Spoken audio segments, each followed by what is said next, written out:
नाज़रीन कराम अस्सलामु अलैकुम वरहमतुल्लाहि वबरकातुहू। मेरा आज का मौजू है हज़रत इब्राहीम अलैहिस्सलाम और नमरूद का वाक़या।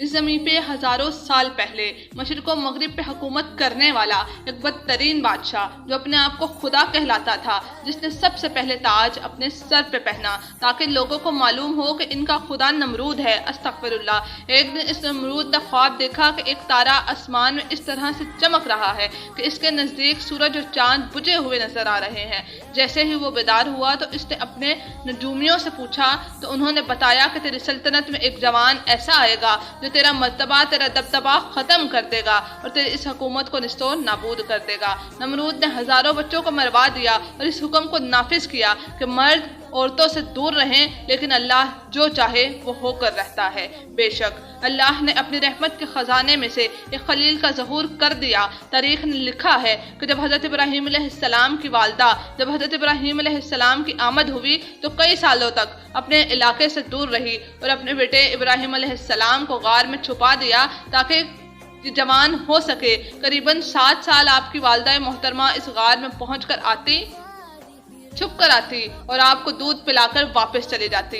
जब आप ज़माना बलूगियत की तरफ बढ़ने लगे तो आपके चचा ने ये चाहा कि आप उनके साथ आकर रहें और उनके काम में हाथ बटाएं। तो हज़रत इब्राहीम अलैहिस्सलाम जुवा के शहर रहने लगे। लोगों को देखा कि कोई सूरज की पूजा कर रहा है, कोई आग की पूजा कर रहा है, कोई नमरूद को पूज रहा है और कोई नमरूद को खुदा कह रहा है। आप फरमाने लगे, अल्लाह तो वो है जो हर चीज़ पर कुदरत रखता है। ये सूरज तलू होकर गायब हो जाता है, कैसे हो सकता है कि ये खुदा हो? आग पानी से बुझ जाती है, कैसे हो सकता है कि ये खुदा हो? ये नमरूद हमारी तरह सो जाता है, बीमार हो जाता है, कैसे हो सकता है ये खुदा हो?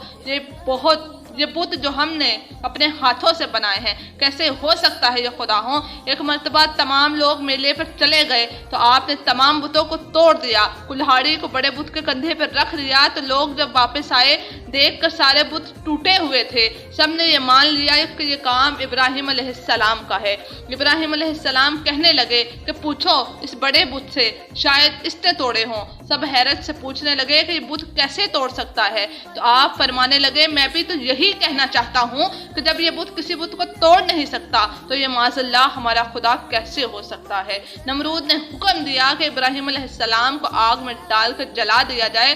तो 2 साल तक लकड़ियां जमा की गई और एक बहुत बड़ी आग जलाई गई। तो जब इब्राहीम अलैहिस्सलाम को इसमें डाला तो आग गुलजार बन गई। वो हुक्म खुदा था कि वो आग गुलजार बन गई थी। सुबहान अल्लाह। नमरूद के साथियों ने कहा, हमारे खुदा से तो इब्राहीम अलैहिस्सलाम का खुदा ज्यादा ताकतवर है। बेशक बेशक। तो नमरूद ने इब्राहीम अलैहिस्सलाम को बुलाकर कहा, जाओ अपने खुदा को कह दो कि वो भी अपनी फौज तैयार करे और मैं अपनी फौज तैयार करता हूँ। मुकाबला अब रूबरू होगा। तो नमरूद ने अपनी फौज को तैयार किया और एक बड़ी इमारत पर खड़ा होकर बोला कि कोई है तो आए, लड़े मुझसे। अल्लाह ने मच्छरों को हुक्म दिया कि जाओ इस नमरूद की फौज को पन्नार कर दो। तभी एक बड़े बड़े मच्छर आए और नमरूद की फौज के एक एक फर्द का खून और गोश्त खा गए। अस्तगफिरुल्लाह। नमरूद हैरत से खड़ा देख ही रहा था कि एक लंगड़ा मच्छर आया और नमरूद के नाक में घुस गया। नमरूद अपने सर को दीवारों पर मारने लगा कि मुझे कोई बचा लो, लेकिन अफसोस जब अल्लाह का अजाब आता है तो कोई किसी को बचा नहीं सकता। फौरन वो अपने महल में आया और अपने खादिमीन से कहने लगा कि अपनी जूतियों से मेरे सर को मारो।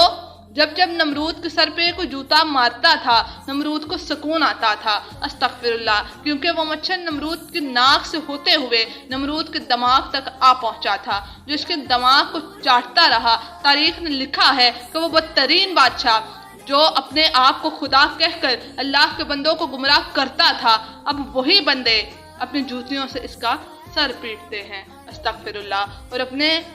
और ऐसे तड़प तड़प कर वो फन्नार हो गया कि इसकी सल्तनत निस्तो नाबूद हो गई।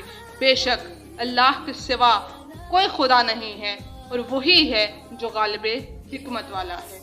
वही है जो गालिबे हिकमत वाला है। वमा अलैना इल्लल बलाग।